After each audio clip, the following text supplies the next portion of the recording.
میرا رب یہ کہہ دے کہ میرے بندے کی آواز مجھے پسند ہے، پھر تو میرا کام ہو گیا نا، میرے رب کو میں پسند آ گیا، اس سے بڑی کیا چیز ہے؟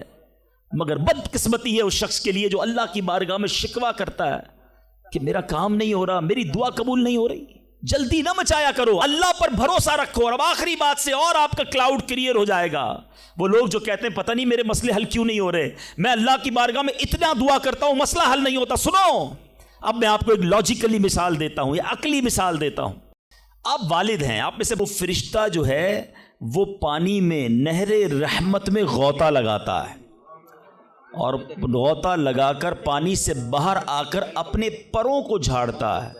آپ نے کبھی یہ منظر دیکھا ہوگا کہ چھوٹی سی چڑیا جو ہے پانی میں اگر گر جائے اور باہر نکل کر اپنے پروں کو پھڑ پھڑائے تو کتنے قطرے گرتے ہوں گے، مگر ایک ایسا فرشتہ کہ جس کا ایک بازو مشرق میں دوسرا مغرب میں، جب وہ پانی سے نکل کر اپنے پروں کو پھڑ پھڑائے، پروں کو ہلائے، جھاڑے تو کتنے قطرے گریں گے، کاؤنٹ کرنا پاسبل نہیں۔ اب سنو ہونا کیا ہے، پیارے آقا فرماتے ہیں کہ اللہ تعالیٰ اس کے پروں سے ٹپکنے والے ہر قطرے سے ایک فرشتہ پیدا فرماتا ہے۔ اچھا، وہ فرشتوں نے کرنا کیا ہے؟ آقا علیہ الصلوۃ والسلام فرماتے ہیں وہ فرشتے قیامت تک اس درود پڑھنے والے کے لیے استغفار کرتے رہتے ہیں۔ یعنی درود پڑھنا اتنا سا کام ہے، ذرا مل کر پڑھیں، الصلاۃ والسلام علیک یا رسول اللہ۔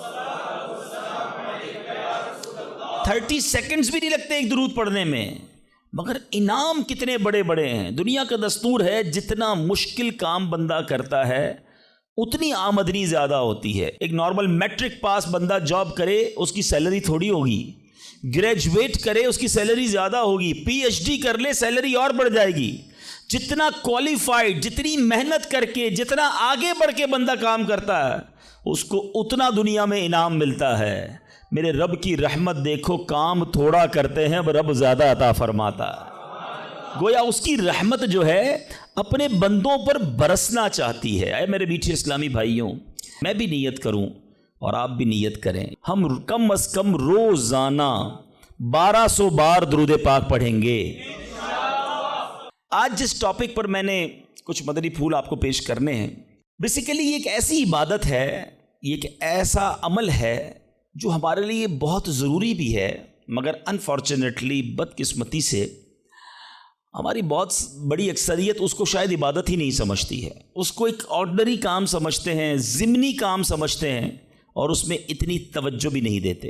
اور اگر آج آپ توجہ سے پورا بیان سنیں گے تو آپ ریئلائز کریں گے کہ میں نے جس عبادت کی طرف آپ کی توجہ دلانی ہے وہ صرف نارمل عبادت نہیں، بلکہ حدیث میں اس کو برین آف عبادہ، مخ العبادہ کہا گیا۔ وہ عبادت ایسی ہے جو عبادتوں کا بھی مغز ہے۔ اب وہ کیا ہے میں ضرور عرض کروں گا۔ پہلے بخاری شریف کا ایک واقعہ سنانا چاہتا ہوں، اور یہاں ایک تھوڑا سا مسکنسیپشن بھی کلیئر کرنا چاہتا ہوں، غلط فہمی یا وسوسہ، کہ کچھ لوگ یہ کہتے ہیں جناب کہ دعوت اسلامی کے اجتماع میں جاتے ہیں تو بعض اوقات وہاں واقعات بڑے سنائے جاتے ہیں، اور قرآن و حدیث کی بات کم ہوتی ہے اور واقعہ بڑا سنایا جاتا ہے۔ اب میں جو واقعہ سنانے جا رہا ہوں یہ میں نے نہیں سنانا، میرے آقا علیہ الصلوۃ والسلام نے صحابہ کرام کو سنایا تھا۔ تو یہ شاید غلط فہمی ہے کہ واقعات کا قرآن و حدیث سے تعلق نہیں ہے۔ پرابلم یہ کہ نہ ہم نے قرآن پڑھا ہے نہ حدیث پڑھی ہے۔ جنہوں نے قرآن پڑھا ہے ان سے پوچھیں کہ قرآن پاک میں واقعات کتنے ہیں۔ قرآن پاک بھرا پڑا ہے واقعات سے۔ سورہ بقرہ کو بقرہ کیوں کہتے ہیں بھائی؟ یہ ایک گائے کا واقعہ ہے، بقرہ کہتی گائے کو ہیں، ٹھیک ہے جناب۔ سورہ یوسف کو احسن القصص کہا گیا، قرآن پاک کا سب سے بہترین قصہ۔ شاید آپ میں سے بہت سو کو نہیں معلوم ہوگا کہ قرآن مجید فرقان حمید میں 100 سے زیادہ واقعات موجود ہیں، مگر لوگ پتہ نہیں کیوں اریٹیٹ ہوتے ہیں۔ اس کا مطلب کیا ہوا؟ اس کے آپ پڑھے لکھے لوگ ہیں، شاید میرے پوائنٹ کو پک کر لیں گے۔ بخاری شریف کی بڑی بڑی کتابوں میں، حدیث کی جتنی بڑی کتابیں ہیں، نبی پاک نے پچھلی قوموں کے واقعے بیان کیے۔ قرآن واقعے بیان کر رہا ہے، نبی پاک واقعات بیان کر رہے ہیں۔ What is the reason behind this? اس کا مطلب یہ ہے کہ انسان کو اللہ نے جس طریقے سے بنایا ہے نا، ہمارا ذہن واقعے کو جلدی قبول کرتا ہے۔ ہم اسٹوری کے ذریعے بات جلدی سمجھتے ہیں، اور آج ماڈرن سائنس اس بات کو پک کرنے میں کامیاب ہوئی ہے۔ اللہ کا کلام ہمارے پاس 1450 سال سے موجود ہے۔ آج جائیے اسکول کالجز کے اندر، آج بڑے بڑے پروفیسر اس نتیجے پر پہنچے ہیں کہ جناب بچوں کو اگر کوئی بات سکھانی ہے تو کوئی اسٹوری کے ذریعے سکھانی ہوگی، کسی پوئم کے ذریعے سکھانی ہوگی، کوئی واقعہ بیان کرے تو بات دل میں گھر کر جائے گی۔ آج ماڈرن سائنس اس بات پر پہنچی ہے، میرا قرآن اور نبی کی حدیثیں ان واقعات سے بھری ہوئی ہیں۔ تو آج میں وہ واقعہ سنانے جا رہا ہوں جو بخاری شریف میں موجود ہے۔ اللہ کے حبیب علیہ الصلوۃ والسلام نے صحابہ کرام کو سنایا، اور امیزنگ کمال کا واقعہ ہے، اور یہی میرے آج کے ٹاپک کا یوں سمجھیے سینٹرل آئیڈیا ہے۔ آپ کو اندازہ ہو جائے گا کہ میں کیا بیان کرنا چاہتا ہوں، اور اس واقعے سے ہمیں بہت کچھ سیکھنے کو ملے گا۔ بخاری شریف میں ہے، حضرت عبداللہ ابن عمر رضی اللہ تعالیٰ عنہ سے مروی ہے، کہتے ہیں میں نے پیارے آقا علیہ الصلوۃ والسلام کو فرماتے سنا۔ میں سمری خلاصہ اس حدیث کا عرض کروں گا کہ اگلے زمانے میں 3 شخص کہیں جا رہے تھے، رات کا وقت تھا، سونے کے لیے انہوں نے ایک غار کا انتخاب کیا، اور ایک غار میں جا کر وہ آرام کرنے لگے۔ اس زمانے میں موٹیل اور ہوٹل تو ہوتے نہیں تھے کہ رات ہو گئی تو چلو کسی ہوٹل میں جا کے آرام کر لیں، کوئی غار دیکھا اور وہیں سو گئے پہاڑ کے اندر۔ ہوا کیا کہ وہ سوئے، اور پہاڑ کی ایک چٹان جو ہے وہ اوپر سے گری، اور اس پہاڑ کا جو منہ تھا اس پر چٹان آ کر گر گئی، کلوز، دروازہ کلوز ہو گیا۔ اس زمانے میں موبائل فون نہیں تھا کہ اندر پھنسے ہوئے کسی کو بتاتے کہ ہم اندر پھنس گئے، وہ اندر ہو گئے، اور دروازہ جو اس غار کا منہ تھا وہ چٹان سے بند ہو گیا۔ نبی پاک علیہ الصلوۃ والسلام فرماتے ہیں کہ اب ان تینوں نے کیا کیا؟ انہوں نے کہا کہ اب ایک ہی ہتھیار بچتا ہے، کسی کو بتا تو سکتے نہیں، آؤ اللہ کریم کی بارگاہ میں دعا کرتے ہیں۔ دعا مومن کا ہتھیار ہے، یہی میرا آج کا ٹاپک ہے۔ دیکھو بخاری شریف کی حدیث میں آقا فرما رہے ان تینوں نے کام کیا کیا؟ پھنس گئے تھے، کوئی چارہ نہیں تھا، اللہ کو پکارتے ہیں۔ تینوں نے فیصلہ کیا ایسا کرتے ہیں، تینوں نے کوئی زندگی میں اچھا کام کیا ہونا تو اس اچھے کام کا وسیلہ پیش کر کے، اس اچھے کام کے صدقے سے اللہ کی بارگاہ میں دعا مانگتے ہیں۔ بخاری شریف کی حدیث سے یہ عقیدہ کلیئر ہو رہا ہے کہ وسیلے سے دعا مانگی جا سکتی ہے۔ اچھا جناب، پہلے بندے نے کیا کیا؟ اللہ کی بارگاہ میں دعا کی کہ یا اللہ میرے والدین بہت بوڑھے تھے، جب میں جنگل سے بکریاں چرا کر لاتا تو دودھ دو کر سب سے پہلے اپنے والدین کو پلاتا، اس کے بعد اپنی بیوی اور اپنے بچوں کو پلاتا۔ اے اللہ ایک دن ایسا ہوا کہ میں دودھ دھو کر آیا، لیٹ ہو گیا، آیا تو والدین سو گئے تھے، بچوں کو بھوک بھی لگی تھی، مگر میرے عشق نے، ادب والدین نے گوارا نہ کیا کہ ماں باپ سے پہلے بیوی بچوں کو دودھ پلاؤں۔ ساری رات انتظار کرتا رہا، اپنے والدین کے انتظار میں کھڑا رہا۔ میرے ادب نے یہ بھی نہ مجھے اجازت دی کہ والدین کو جگا دوں کہ آپ دودھ پی لیجئے، میں آ گیا ہوں۔ میں سرہانے کھڑا رہا، اے اللہ اگر میں نے یہ کام تیری رضا کے لیے کیا، ساری رات میں کھڑا رہا ماں باپ کے ادب میں، صبح ہو گئی تو میرے مولا اس مصیبت سے ہمیں چھٹکارا دے دے، اے اللہ اس غار سے ہمیں نکال دے۔ اس بندے نے دعا ختم کی، آقا فرماتے وہ پتھر تھوڑا سا سرک گیا۔ وہ پتھر جو کرین سے نہ ہلے، وہ چٹان آٹومیٹکلی دعا جو ہے اثر رکھتی ہے، پتھر سرک گیا، مگر اتنی جگہ نہ بنی کہ بندے باہر نکل جائیں۔ اب دوسرے کی باری آئی، اس نے اللہ کی بارگاہ میں دعا کی، مولا اے رب کریم، میرے چچا کی ایک بیٹی تھی، لڑکی تھی، میری کزن تھی، اور میں اس پر بڑا عاشق تھا، بڑا محبوب رکھتا تھا اس کو، لیکن وہ میرے قریب نہیں آتی تھی، مجھے اپنے پاس نہیں بیٹھنے دیتی تھی۔ اب ایک بار وہ لڑکی کسی وجہ سے کسی مصیبت میں گرفتار ہو گئی، قحط میں گرفتار ہوئی، کھانے پینے کو پیسے نہیں تھے۔ وہ میرے پاس آئی اور آ کر کہا کہ مجھے مدد کر دو، تم میرے کزن ہو، مجھے بڑی ضرورت ہے۔ اب چونکہ پہلے سے مجھے وہ پسند تھی، ارادہ برا تھا، تو میں نے اس لڑکی کو کہا ٹھیک ہے جو تم مانگتی ہو میں دے دوں گا، مگر تم مجھے اپنا آپ حوالے کر دو، برا کام میرے ساتھ کرو۔ بیچاری مجبور تھی، میرے ساتھ وہ برائی کے لیے تیار ہو گئی۔ یا اللہ جب میں اس کے ساتھ قریب ہوا، وہ اللہ کی بندی مجھے کہتی ہے کہ اللہ سے ڈر اور ناجائز طور پر یہ کام نہ کر، میں تیرے لیے حلال نہیں ہوں۔ جب اس عورت نے، یہ لڑکی نے مجھے یہ بات کہی، کوئی اور دیکھنے والا نہیں تھا، میں اکیلا تھا، قابو تھا میرا اس عورت پر، مگر جب اس لڑکی نے مجھے تیرا خوف دلایا، اے اللہ فقط تیرے خوف سے میں پیچھے ہٹ گیا۔ اے میرے مالک، کام اکیلے میں کیا تھا، آج پھنس گیا ہوں، اگر یہ کام میں نے تیری رضا کے لیے کیا ہے، اے رب کریم آج اس مصیبت سے نکال دے۔ وہ پہاڑ تھوڑا اور سرک گئے، وہ چٹان اور سرک گئی، آقا فرماتے ابھی بھی اتنی جگہ نہ بنی کہ بندے باہر نکل جائیں۔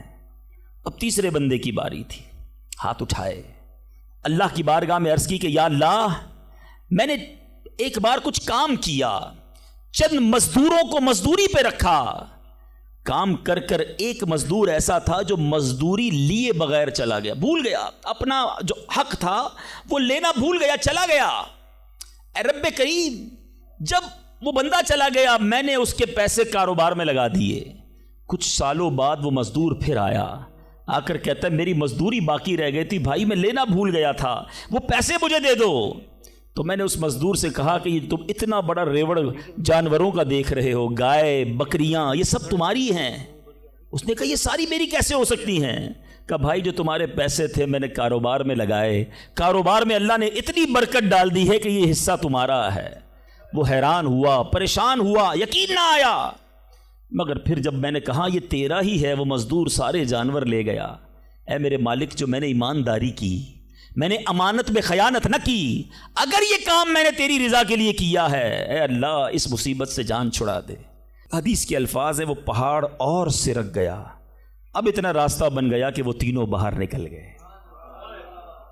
میٹھے میٹھے اسلامی بھائیوں، یہ میں پھر دوبارہ ریپیٹ کر رہا ہوں، not talking about from myself، میں اپنی طرف سے کوئی کسی کہانی کی بک سے آپ کو واقعہ نہیں سنا رہا، میں نے ایک حدیث پاک کی سب سے بڑی کتاب، اصح الکتاب بعد القرآن کہا جاتا ہے، صحیح ترین کتاب قرآن کے بعد جس کو کہا جاتا ہے وہ بخاری شریف ہے، میں نے نبی پاک کی حدیث آپ کے سامنے رکھی ہے، 3 باتیں سیکھنی ہیں اس میں سے، ٹھیک ہے؟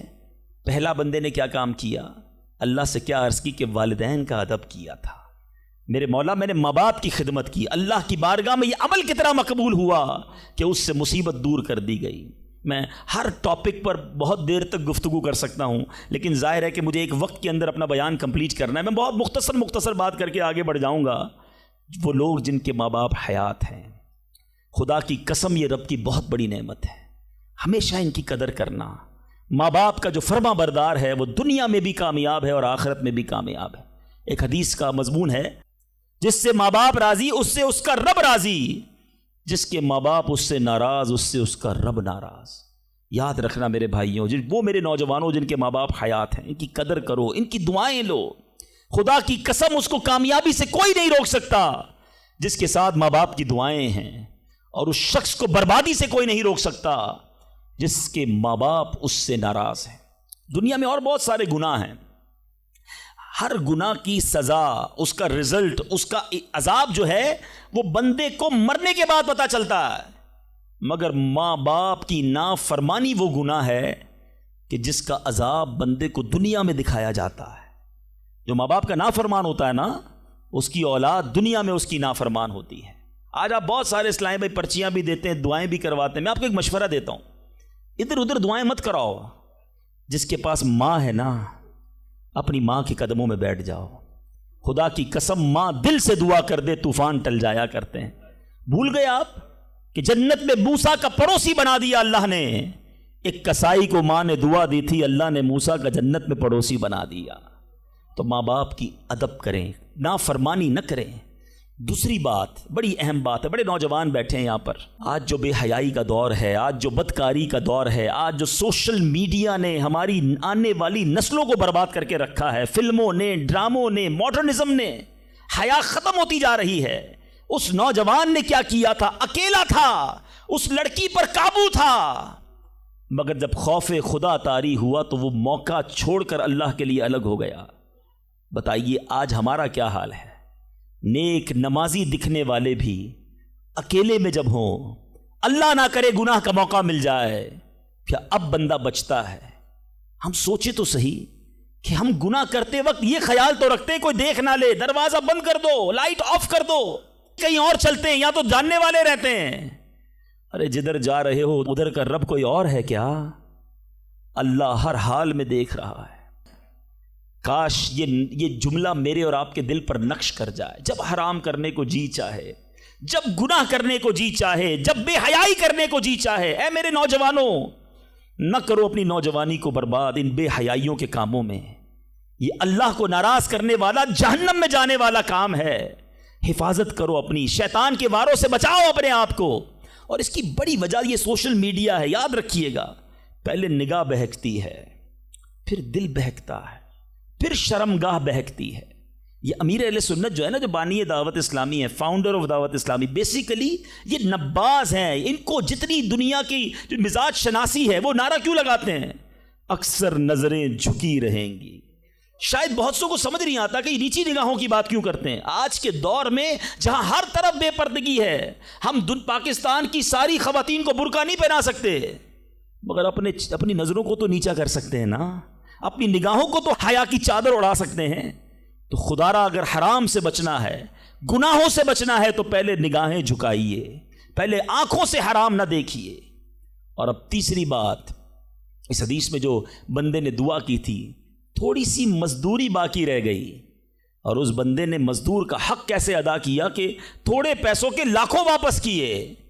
مگر آج کیا حال ہے, آج کوئی پیسے بھول جائے تو ہم کہتے چلو جان چھوٹی میرے ہو گئے ہیں. کاروبار میں حساب کتاب میں اگلے کی مسٹیک ہے, ہمیں پتہ ہے کہ یہ غلطی کر رہا ہے, اس نے پیمنٹ دی تھی لکھی نہیں ہے, مگر ہمیں معلوم ہوتے ہوئے ہم نہیں بتاتے. یار اچھا ہے بھول گیا, میرے ہو گئے نا. ہیں کسی کا مال دباتے ہوئے نہیں سوچتے, کسی کے پیسے کھاتے ہوئے, قرضہ لے کر لوگ کہتے جاؤ وصول کر سکتے ہو تو کر لو. یاد رکھیے, امام اہل سنت فرماتے ہیں جو کسی کے 3 پیسے جان بوجھ کر دبا لے, I'm not talking about millions rupees, آج لاکھوں روپے لوگ ہڑپ کر جاتے ہیں, ہزاروں ہڑپ کر جاتے ہیں. سنو, اعلیٰ حضرت فرماتے ہیں جو کسی کے 3 پیسے دبا لے, اس کو قیامت کے دن ان 3 پیسوں کے بدلے 700 با جماعت مقبول نمازیں دینی پڑ جائیں گی. کدھر سے لائیں گے ہم 700 نمازیں با جماعت مقبول؟ ایک ایک روپیہ لوگوں کا واپس کیجئے. بھول گیا ہے آپ جا کر لوٹائیے, یاد دلائیے اسے, ایسے معاف نہیں ہوگا. آج لوگ کہتے ہیں میرا بگاڑ ہی نہیں سکتا کوئی. ٹھیک ہے, آج آپ کا کوئی نہیں بگاڑ سکتا, بڑے روب والے ہیں, بڑا عہدہ ہے آپ کے پاس, آپ چودھری ہیں, آپ کسی علاقے کے بڑے ہیں, منسٹر ہیں, کونسلر ہیں, واٹ ایور. لیکن آج اگر وہ مظلوم آپ کا کچھ نہیں بگاڑ سکتا نا, یاد رکھنا کل اللہ مظلوم کے ساتھ ہوگا. قیامت کے دن مظلوم کا ہاتھ ہوگا اور ظالم کا گریبان ہوگا. اس دن حساب دینا پڑے گا. تو خدا را اگر زندگی میں کسی پر ظلم ہو گیا ہے, اگر زندگی میں کسی کا حق دبا لیا ہے, اسے نہیں پتا, آپ جا کر لوٹائیے یا تو معاف کروائیے, ورنہ قیامت کے دن مہنگا پڑ جائے گا. بہرحال میں پھر آتا ہوں اپنے ٹاپک کی طرف, اور وہ میرا ٹاپک آج ہے دعا. تو پتہ چلا کہ دعا یہ مومن کا ہتھیار ہے. مگر آج بڑا عجیب معاملہ ہے کہ دعا میں ہمارا وہ کنسنٹریشن نہیں ہوتا, دعا میں وہ توجہ ہی نہیں ہوتی. ہم شاید نماز بھی پڑھ لیں, تلاوت بھی کر لیں, جب دعا کی باری آتی ہے ہم اس کام کو بڑا آرڈنری سمجھتے ہیں. ہم سمجھتے ٹھیک ہے امام صاحب دعا کرا رہے ہیں, ہم بھی آمین کہیں, کبھی ادھر دھیان ہے, کبھی ادھر دھیان ہے, خیال کہیں اور ہے. نہیں میرے میٹھے اسلامی بھائی, ذرا دعا کی اہمیت سمجھو. دعا ہے کیا؟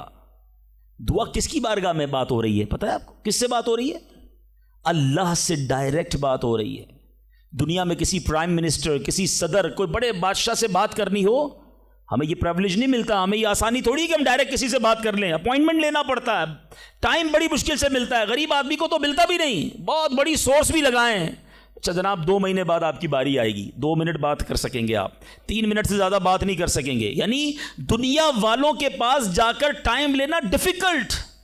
جو ساری کائنات کا مالک ہے, جو احکم الحاکمین ہے, جو رب العالمین ہے, ارے دنیا کا کوئی بندہ چاہے اس سے بات کرنا, اٹھائے ہاتھ اور مانگنا شروع کر دے. کوئی اپوائنٹمنٹ نہیں, کوئی سیکرٹری نہیں, no buddy between you and your Allah. Direct Allah سے بات کرو جتنی کرنی ہے, اور ٹائم لمٹ بھی نہیں ہے. تم تھک سکتے ہو, تم اکتا سکتے ہو, رب کے خزانوں میں کمی نہیں ہے. اور کمال دیکھے دنیا کا, آج آپ دنیا والوں سے پیسے مانگیں, مثال دیتا ہوں, ہمارے ساتھ بھی ہوتا ہے, آپ کے ساتھ بھی ہوتا ہے, کوئی دوست تو قریب بھی ہو, آ جائے یار کہ کسی مشکل میں ہوں بھائی مدد کر دو, ہم شاید مدد کر بھی دیں, یار بڑا کلوز ہے, رشتہ دار ہے, گرائی ہے. تھوڑے دیر بعد پھر آ جائے, یار دوبارہ چاہیے پیسے, پھنس گیا ہوں, مسئلہ حل نہیں ہوا. اب شاید جیب میں مشکل سے ہاتھ جائے, لیکن یار دوست ہے, چلو دے دو. تیسری بار آ جائے, یار یہ تو مانگنے والا ہو گیا ہے, بار بار آتا ہے. چوتھی بار آ جائے تو موبائل اس کا اٹھنا بند ہو جائے گا. 5ویں بار شاید ہم اس کا نمبر بھی بلاک کر دیں گے, چوکیدار کو بھی کہہ دیں گے اس کو قریب نہیں آنے دینا, یہ تو مانگنے والا ہو گیا ہے. یہ ہے دنیا. تم اپنے اچھے دوست